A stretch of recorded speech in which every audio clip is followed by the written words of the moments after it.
Hello everyone. For today, we're going to be talking about how we really have transformed this kitchen over the past couple of years, and that I truly have gone from being a level 4 hoarder to a space that's more minimalistic, especially for me. I went from having piles upon piles of stuff everywhere, and to have clean spaces and open spaces is minimalism to me. And I just want to encourage everyone that no matter where you are in life and whatever those goals look like, you can change anything. And this is a celebration of how far you can actually go, especially when you look back to see the steps and the growth and the change that you have made. So of course, we are going to be decluttering and cleaning up because that's what we do to maintain the space. And we're going to be celebrating this because it really is a victory. So let's go back when I was a level 4 hoarder. Now, this kitchen was extremely dark. This is how we bought the house. And I remember it had carpet in the kitchen, and I don't know why on earth anyone would want carpet in the kitchen, but I remember how much I hated it because if anything fell on the floor, the carpet just absorbed it. And of course, my piles of clutter had also absorbed most of the carpet as well. This was when I was a full level 4 hoarder, and this section was always piled with stuff. It didn't matter how much I tried to clean it up. Literally within a week, it would get cluttered all over again. This was definitely a time when I used to try to declutter, but I only felt defeated over and over again because the piles returned immediately. Now over here used to be my makeshift pantry, if you will. This house doesn't have a pantry. Now this table, of course, was a catch-all, but hidden behind the tablecloth under the table was my pantry, which was basically a bunch of random food scattered everywhere. And it was so messy that it felt impossible to organize it. So I would just consistently buy more and more food because I wasn't aware of what I already had on hand. And I was grateful back when hubby had built this for me so that I could actually create an organized pantry. And it has made life so much easier by having this. But let's go back to the old kitchen and how we did so much decluttering in here. I had started with baby step decluttering and over time was really able to start to let go of more and more stuff. And once we started decluttering and opening up the spaces, I realized that I wanted to start changing this kitchen so that I could truly enjoy it. I didn't like that it was so dark in this space. So the first step to brightening up this kitchen was to paint the brown cabinets white. That way we could lighten up this space. But I didn't want white cabinets with a white backsplash. I wanted to also add some color too. So we had bought this peel and stick backsplash and hubby had put it up. And I had loved the color contrasts between the two. It was finally starting to come together. It wasn't this dark and dreary kitchen anymore.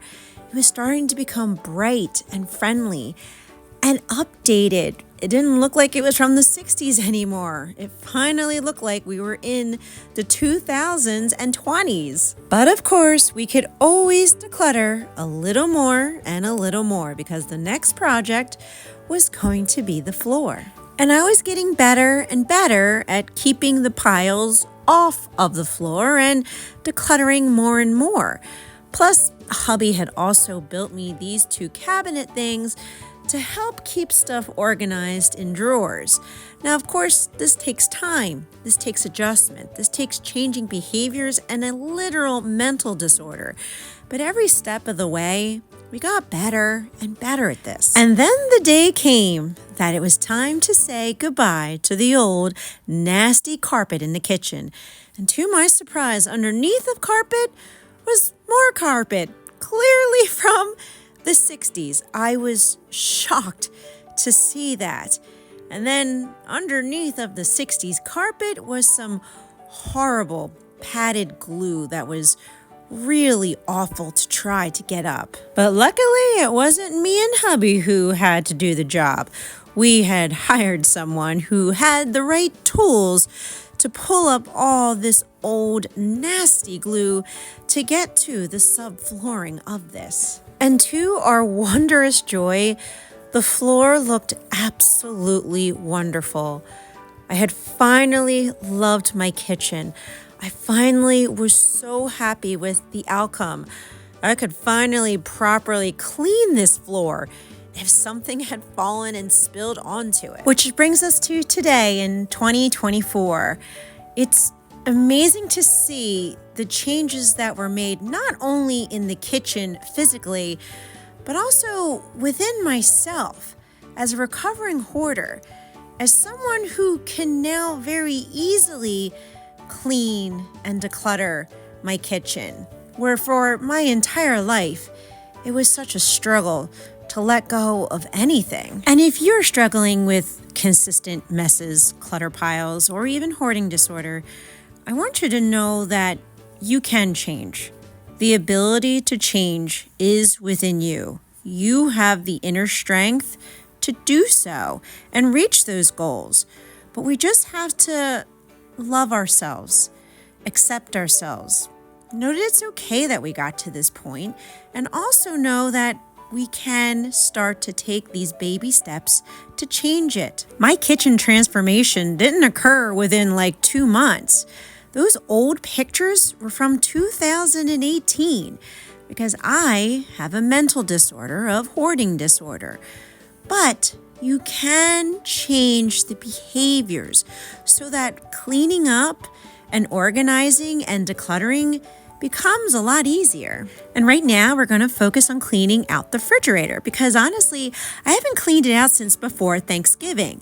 But let's put this in perspective because that's amazing progress for me. I used to clean out the fridge maybe once a year. Then we started going to every 6 months, and now we've downsized it to 2 months. I'd like to get it down where I'm doing it on a weekly basis, and we'll get there. But I'm not going to put this unnecessary pressure on myself or put myself down because I didn't do it every single week. It is a baby step process. And I think that's where a lot of us kind of get stuck in. I know with my hoarding, I got stuck in it too. Every time I tried to declutter a section, was successful at it, a week later, the pile was back. And I just told myself that it was too hard. I can't change. This is who I am. So I just need to suffer and struggle with it for my entire life. And that was the wrong mindset at the time. The right mindset for all of us is to give ourselves grace to start where we are. And where we are today is that we're going to declutter what feels good in our heart. We're going to take the steps so that we can let go and feel positive about this. That way, we're rewiring our nervous system that we are still safe if we declutter. And doing that over the past couple of years has truly rewired my nervous system. I actually like this. I like cleaning. I like organizing. It's starting to give me a sense of peace. It's also giving me a sense of confidence that I am capable of these changes, even changing the behaviors and personality traits of a hoarder, someone with a mental disorder. That's what it is.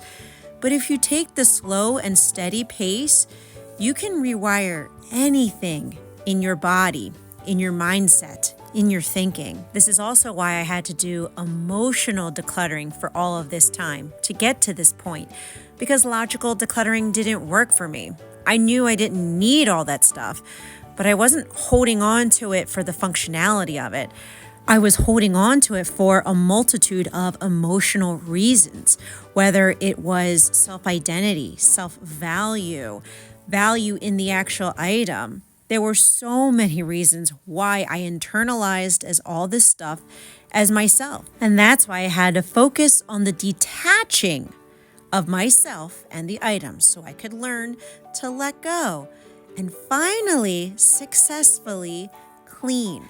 and clean a lot faster than I used to because there's not as much volume of stuff to go through, to declutter, to get to the point of cleaning. So if you have been struggling, I want you to know you got this. You can do it. I believe in you.